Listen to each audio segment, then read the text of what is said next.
Hello friends, स्वागत है आप सभी का आपके अपने YouTube channel the next topper पे।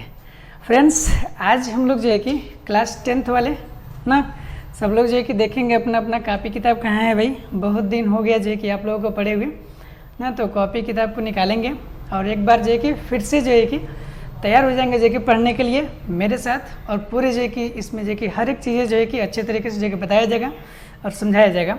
ठीक है, तो चलिए हम लोग शुरू करते हैं। तो दोस्तों, इस वाले में जो है कि इस वीडियो में हम लोग जो कि साइंस को जो कि कवर करेंगे और साथ ही साथ जो है कि नेक्स्ट जो है कि वीडियो जो कराएंगे उसमें जो कि आपके मैथ्स को भी जो है कवर कराया जाएगा। मतलब इस चैनल पे आपको साइंस और जो है कि मैथ दोनों चीज़ें जो है कि पढ़ाया जाएगा। तो जिसमें से कि अगर साइंस की बात करें दोस्तों, तो साइंस में जो है कि हम लोग का साइंस का 3 पार्ट जो है कि है। 3 पार्ट में सबसे जो पहला का जो पार्ट है, मतलब कि 1 पार्ट से लेकर के 5 पार्ट तक आपका जो है कि क्या चाहिए, रसायन विज्ञान है, रसायन विज्ञान। ठीक है, और 6 पार्ट से लेकर के 9 पार्ट तक आपका क्या चाहिए, जीव विज्ञान ना। और फिर जो कि 10 पार्ट से लेकर के आगे लगभग 11, 12, 13, 14 तक जो कि आपका इधर आपका जो कि क्या चाहिए, फिजिक्स यानी कि भौतिक विज्ञान है, भौतिक विज्ञान। ठीक है, तो आपका जो मतलब मेनली जो साइंस है वो जो कि 3 पार्ट में, वैसे जो कि 4 पार्टों में डिवाइड है, क्योंकि आगे चल करके पर्यावरण वगैरह भी जो कि शामिल किया गया है। तो मुख्य रूप से आपका 3 ही है, केमिस्ट्री, बायोलॉजी और फिजिक्स। ठीक है, जिसमें से कि अभी जो हम स्टार्ट करने वाले हैं वो स्टार्ट करने वाले हैं फिजिक्स। यानी कि अगर चैप्टर की बात करें तो चैप्टर में जो कि आपका चैप्टर नंबर 10 होगा। ठीक है, तो चलिए हम लोग जो कि शुरू करते हैं जो कि आज का टॉपिक फिजिक्स। और फिजिक्स में जो है कि चैप्टर नंबर 10 में जो है कि हम लोग सबसे पहला बार जो बात करने वाले हैं, सबसे जो पहला जो टॉपिक है वो है, ये क्या हो गया ना, तो लाइट ही गुल हो गई ना। हाँ, तो समझ गए होंगे आप लोग कि क्या हम लोग पढ़ने वाले हैं, लाइट। ठीक है, जिसकी वजह से जो है कि हम लोग के पास आँख होते हुए भी जो है कि हम लोग चीज़ों को देख नहीं सकते। तो इसका मतलब ये है कि कहीं ना कहीं किसी न किसी चीज़ की जो कि ज़रूरत होगी हमें वस्तुओं को देखने के लिए। ठीक ना, तो वस्तुओं को देखने के लिए ज़रूरत है, तो सबसे पहला चीज़ की क्या चीज़ ज़रूरत है, लाइट, यानी कि उसको हिंदी में हम लोग बोलते हैं प्रकाश। ठीक है दोस्तों, प्रकाश क्या होता है, तो प्रकाश एक प्रकार की ऊर्जा है जिसके माध्यम से हम लोग वस्तुओं को देख सकते हैं। ठीक है, प्रकाश जो कि वस्तुओं को देखने में सहायता करता है। प्रकाश को हम लोग किसी भी कंडीशन में देख नहीं सकते। ठीक है, तो देखेंगे तो ऊपर सबसे अच्छा परिभाषा लिखा हुआ है कि प्रकाश क्या चाहिए, तो प्रकाश वह जो है कि भौतिक साधन अथवा जो कि कारण है जिसके द्वारा हम वस्तुओं को देख सकते हैं। ठीक है, तो प्रकाश वह भौतिक जो कि साधन है जिसके द्वारा हम लोग क्या कर सकते हैं, वस्तुओं को देख सकते हैं। जब तक जो कि यदि प्रकाश नहीं रहेगा तो हम लोग वस्तुओं को जो कि चाह करके भी नहीं देख सकते। प्रकाश को हम लोग जो है कि रूपांतरित कर सकते हैं। प्रकाश को हम लोग क्या कर सकते हैं, रूपांतरित कर सकते हैं, चाहे वो जो कि किसी भी चीज़ में, या फिर जो कि आप कोई भी भौतिक चीज़ों से भी जो कि प्रकाश को जो कि उत्पन्न कर सकते हैं। जैसे कि मान लीजिए कि 2 पत्थरों को या फिर जो कि 2 लोहे को अगर कस के अगर टकराया जाए तो उसके द्वारा जो कि प्रकाश चिंगारी वगैरह निकलती है। ठीक है, चलिए, तो वस्तुएं कितने प्रकार की होती हैं, तो वस्तुएं दोस्तों 2 प्रकार की होती हैं। ठीक है, एक वस्तुएं होती है जिसको हम लोग क्या बोलते हैं, प्रदीप्त वस्तुएं, या फिर इसी को हम लोग बोलते हैं दीप्त वस्तुएं। दूसरी होती है जिसको हम लोग बोलते हैं अदीप्त वस्तुएं। ठीक है, तो प्रदीप्त वस्तुएं या फिर दीप्त वस्तुएं किसे कहते हैं, तो देखिए यहाँ पे ध्यान से, यहाँ पे हमने लिखा है कि वे वस्तुएं जो स्वतः प्रकाश उत्पन्न करती है उन्हें क्या कहते हैं हम लोग, प्रदीप्त वस्तुएं कहते हैं। मतलब ऐसी वस्तुएं जो स्वयं प्रकाश उत्पन्न कर सकती है, जो स्वयं प्रकाश उत्पन्न कर सकती है उसे हम लोग क्या कहते हैं, प्रदीप्त वस्तुएं। ठीक है, या फिर उसी को हम लोग दीप्त वस्तुएं कहते हैं। जैसे कि मान लीजिए क्या हो गया, बिजली बल्ब, तो बिजली बल्ब क्या कर रहा है, स्वयं जी के प्रकाश को उत्पन्न कर रहा है। ठीक है, सूर्य में भी जो कि स्वयं का जी के प्रकाश, तारे भी जगह क्या करता है, स्वयं प्रकाश उत्पन्न करता है। लालटेन, मोमबत्ती, इस तरीके की जितनी भी चीज़ें हैं वो सब क्या है, दीप्त वस्तुएं के अंतर्गत आती है, यानी कि प्रदीप्त वस्तुएं। परिभाषा क्या हुआ इसका, तो वे वस्तुएं जो स्वतः प्रकाश उत्पन्न करती है उन्हें हम लोग क्या कहते हैं, प्रदीप्त वस्तुएं कहते हैं। ठीक है, जैसे कि सूर्य हो गया, विद्युत बल्ब हो गया, लालटेन हो गया, मोमबत्ती हो गया, तारे हो गए इत्यादि, ये सभी चीज़ें क्या होता है, प्रदीप्त वस्तुएं। अदीप्त वस्तुएं हम लोग किसे कहते हैं, तो वे वस्तुएं जो स्वतः प्रकाश उत्पन्न नहीं करती हैं बल्कि प्रदीप्त वस्तुओं के माध्यम से उत्पन्न किए गए माध्यम से वो क्या करते हैं, दिखलाई देते हैं। ठीक है, तो अदीप्त वस्तुएं किसे कहते हैं, तो वे वस्तुएं जो स्वतः प्रकाश उत्पन्न नहीं करती हैं बल्कि प्रदीप्त वस्तुओं के प्रकाश से जो कि दिखलाई देती है उन्हें हम लोग क्या कहते हैं, अप्रदीप्त वस्तुएं, मतलब या फिर अदीप्त वस्तुएं कहते हैं। जैसे एग्जाम्पल फॉर चंद्रमा हो गया, पृथ्वी हो गया, मेज हो गया इत्यादि, ये सभी चीज़ें क्या है, मेज हो गया, कुर्सी हो गया, किताबें हो गया, पेन हो गया, पेंसिल हो गया, सभी चीज़ें क्या है, आपका एक जो कि अदीप्त वस्तु है, ठीक है। चंद्रमा, जैसे कि आप लोग के दिमाग में बात चल रहा होगा सर चंद्रमा तो जो कि प्रकाश जो कि देता है, तो नहीं, चंद्रमा प्रकाश नहीं देता है। वो जो है कि सूर्य के द्वारा दिए गए प्रकाश के माध्यम से क्या होता है, चमकता है, वो चीज़ें दिखाई देता है। चंद्रमा का स्वयं का प्रकाश नहीं होता है, वो सूर्य के माध्यम से चमकता है। तो चंद्रमा एक कैसी वस्तु है, कैसी जो कि है उपग्रह, तो ये आपका जो कि है अदीप्त वस्तु के अंतर्गत आता है। फिर हम लोग देखेंगे तो वस्तुएं जो कि कई तरीके की चीज़ें मिलती है। अब उसमें जो कि कुछ वस्तुएं पारदर्शक होती है, कुछ वस्तुएं जो कि पारभाषक होती है, कुछ वस्तुएं अपारदर्शक होते हैं। तो देखिए वस्तुएं पारदर्शक वस्तु हम लोग किसे कहते हैं, तो ऐसी वस्तुएं जिनमें से होकर प्रकाश का अधिकांश भाग निकल जाता है, ठीक है। ऐसी वस्तुएं जिनमें से होकर के प्रकाश का अधिकांश भाग निकल जाता है, मतलब एक तरफ से दूसरी तरफ क्या होता है, दिखाई देता है ना, तो उसको हम लोग क्या कहते हैं, पारदर्शक वस्तु, ठीक है। जैसे कि पानी हो गया। अब पानी में हम लोग जगह खड़ा होकर देखेंगे, अब ज़्यादा गहरा पानी रहेगा, हल्का पानी रहेगा, तो जैसे कि मान लीजिए प्लेट में आप पानी रख लीजिए, प्लेट का तली वगैरह आराम से दिखता है ना। गिलास वगैरह हम रख लीजिए, बाल्टी वगैरह हम पानी रखा हुआ तो उसका जो कि तली दिखता है। तो इसका मतलब क्या हुआ कि प्रकाश जो है कि क्रॉस जो कि कर पा रहा है चीज़ों को, जो कि हम लोग को देखने में सक्षम है। हवा भी चूँकि हम लोग के आसपास जो कि हवा है ना, जैसे आप फ़ोन में देख रहे हैं तो फ़ोन और जो कि आपके आँख के बीच में हवा है, यदि जो कि वो पारदर्शक नहीं होता तो आपको चीज़ें जो कि दिखाई नहीं देता, इसलिए जो कि वो क्या है, हवा भी एक पारदर्शक है। कांच की बात करें तो कांच आप लोग देख रहे होंगे, जैसे कि जो शोरूम वगैरह में जो कि आप लोग जाते होंगे तो वहाँ पे देख रहे होंगे कांच में जो कि एक तरफ से दूसरी तरफ चीज़ें दिखाई देती है। तो ऐसी वस्तु को हम लोग क्या कहते हैं, पारदर्शक वस्तुएं।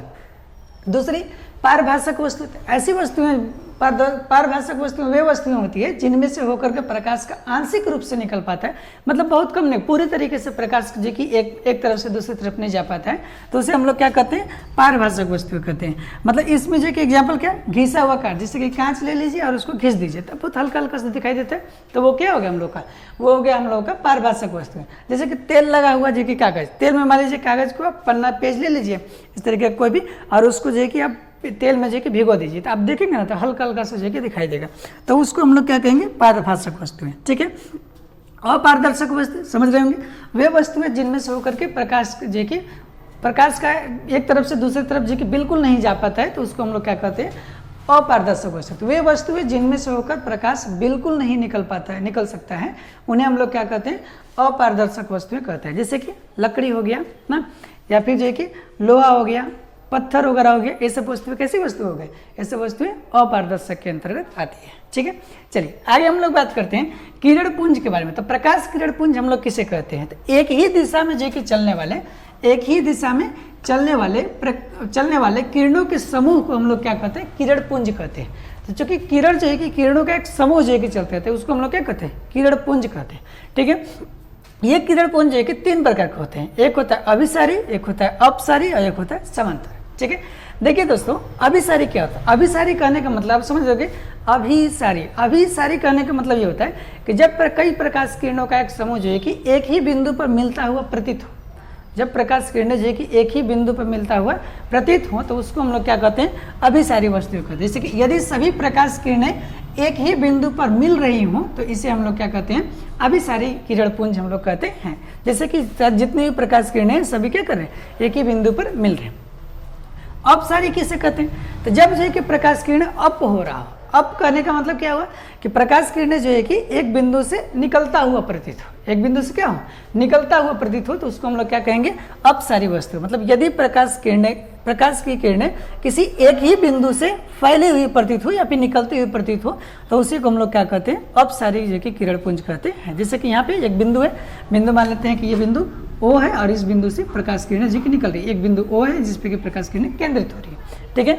अगला बात है कि समांतर किसे कहते हैं, तो ऐसी प्रकाश किरणें जो एक दूसरे क्या हो, समांतर जो कि प्रवाहित हो, समांतर जो कि हो, तो उसी को हम लोग क्या कहते हैं, समांतर प्रकाश किरणें कहते हैं। यदि प्रकाश की किरणें आपस में क्या हो, समांतर हो, तो इसे हम लोग समांतर किरण पुंज के कहते हैं। तो देख रहे होंगे यहाँ पे प्रकाश किरणें कैसा है, एक दूसरे के समांतर है, ठीक है। चलिए अगला, प्रकाश का गुण क्या क्या होता है। तो सबसे पहला बात कि प्रकाश एक जो कि विद्युत चुंबकीय तरंग के रूप में चलता है, ठीक है। विद्युत चुंबकीय तरंगे किसे कहते हैं, तो विद्युत चुंबकीय तरंग ऐसी तरंगे होती है जो कि निर्वात में भी जो कि गमन कर सकता है। तो प्रकाश जो कि एक विद्युत चुंबकीय तरंग के रूप में भी चलता है। प्रकाश निर्वात में भी चल सकता है। निर्वात हम लोग इसे कहते हैं जहाँ पे जो कि हवा वैक्यूम वगैरह हवा नहीं होता है तो उसको हम लोग जो कि निर्वात करते हैं, वैक्यूम करते हैं। जैसे कि सूर्य और जो कि पृथ्वी का जो डिस्टेंस है काफ़ी ज़्यादा है। आप लोग को पता होगा, आप लोग पिछली क्लास में जो कि पढ़े होंगे कुछ वायुमंडल के बारे में, जैसे कि वायुमंडल में जो कि क्षोभ मंडल है, फिर समताप मंडल है, फिर आयन मंडल है, फिर ओजोन मंडल है, फिर जो कि मध्य मंडल है, बहिर्मंडल है, इस तरीके से करके जो कि मंडल होता है।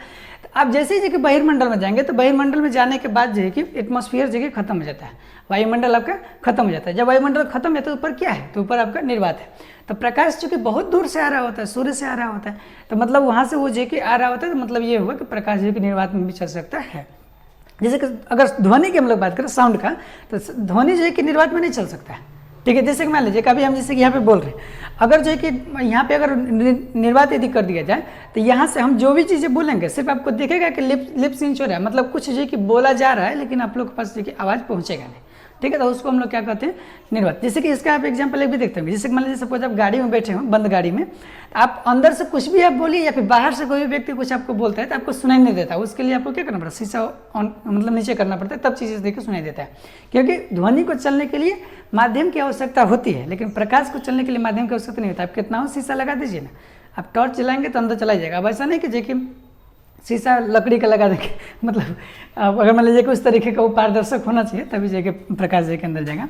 तो ये चीज़ है। और निर्वात में जो प्रकाश की चाल होती है वो कितना होता है, 3 × 10⁸ मीटर प्रति सेकेंड होता है, ठीक है। ये आपका निर्वात में प्रकाश की चाल होता है। एक वैज्ञानिक थे जिनका नाम था क्या, याद होगा आप लोगों को, रोमर।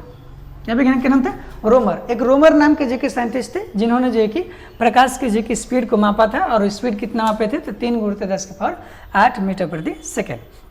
मतलब 1 सेकेंड में 3 × 10⁸ मीटर जो कि डिस्टेंस तय करता है। 3 × 10⁸ करने का मतलब क्या, 3 पर 8 बजे 1 2 3 4 5 6 7 8 कितना हो जाएगा, 1 दहाई सैकड़ा हज़ार 10,000 लाख 10 लाख करोड़ 10 करोड़, मतलब 30 करोड़ मीटर 1 सेकेंड में चला जाता है। 1 सेकेंड ऐसे हुआ ना, टिक 30 करोड़, टिक अगला 30 करोड़, टिक अगला 30 करोड़, ऐसे, ठीक है। तो इस तरीके से जेके करके जेके प्रकाश जेके गमन करता है, ठीक है। ठीक है, इतना 1 दहाई सैकड़ा हज़ार 10,000 लाख 10 लाख करोड़ 10 करोड़, ठीक है। अब फिर इसके बाद देखिए देखेंगे तो प्रकाश जी की सरल रेखा में गति करते हैं, प्रकाश एक सीधी रेखा में जी की गति करता है, प्रकाश स्ट्रेट लाइन में जी की गति करता है, सीधी रेखा में गति करता है। प्रकाश का एक और गुण होता है, कहते हैं चमकदार तलों से प्रकाश का परावर्तन हो जाता है। जैसे ही जो कि चमकदार तलों पे जो कि पड़ेगा तो प्रकाश क्या हो जाता है, परावर्तित हो जाता है ना। तो उसको जो कि ये जो कि प्रकाश, जैसे कि आप इस जगह पे देख रहे होंगे, इस तरफ जो कि प्रकाश जो कि आपको परावर्तित होता हुआ दिख रहा होगा इधर कहीं पे, चूंकि लाइट यहाँ पे जल रहा है तो इसकी वजह से जो कि प्रकाश जो कि रिफ्लेक्ट होता हुआ जो कि आपको दिखाई दे रहा होगा। और जैसे कि दृश्य प्रकाश का जो तरंगदैर्घ्य होता है वो जो है कि 3900 एंगस्ट्रॉम से 78 मतलब कि 7800 जो कि एंगस्ट्रॉम होती है, ठीक है। तो इसका तरंगदैर्घ्य जो कितना होता है, इससे कम होगा तभी नहीं दिखाई देगा, उससे ज़्यादा होगा तभी जो कि आपको दिखाई नहीं देगा, क्योंकि आप चौंधिया जाएंगे, चीज़ें जो कि स्पष्ट रूप से क्लियर नहीं हो पाएगा। तो ये जो है जो कि प्रकाश का जो कि गुण। तो फ्रेंड्स आप सभी लोग का जो कि काम ये है कि आप सभी लोग एक प्रॉपर तरीके से नोट्स जो कि लेंगे, मार्केट से मंगा लेंगे, और वहाँ से लेकर के इसको जो कि पूरे अच्छे तरीके से जो कि अभी हम जो कि इधर हो जाते हैं तो फिर आपको स्क्रीनशॉट ले लीजिए, स्क्रीनशॉट लेकर के एक एक चीज़ों को अच्छे तरीके से आप इसको उतार सकते हैं। तो ले लेंगे स्क्रीनशॉट, 1 2 3 टेक अ स्क्रीनशॉट, हो गया, ठीक। तो चलिए तो इसको जो कि आप पूरे जो कि अच्छे तरीके से क्या करेंगे, स्क्रीनशॉट लेकर के और जो कि प्रॉपर तरीके से अच्छा नोट्स बनाएंगे, ठीक है। मिलेंगे हम लोग जो कि अगले वाले क्लास में, और उसमें जो कि हम लोग बात करेंगे कुछ प्रकाश के और प्रॉपर्टीज़ के बारे में, मतलब प्रकाश का परावर्तन वगैरह के बारे में, परावर्तन के नियम वगैरह जो कि क्या चीज़ होता है, इन सभी चीज़ों के बारे में हम लोग डिटेल में चर्चा करेंगे, ठीक है। मेरे साथ बने रहने के लिए धन्यवाद। वेट कीजिए, इंतजार कीजिए, जल्द ही जो है कि आपका दूसरा जो कि साइंस का वीडियो जो कि अपलोड होगा। Thank you very much.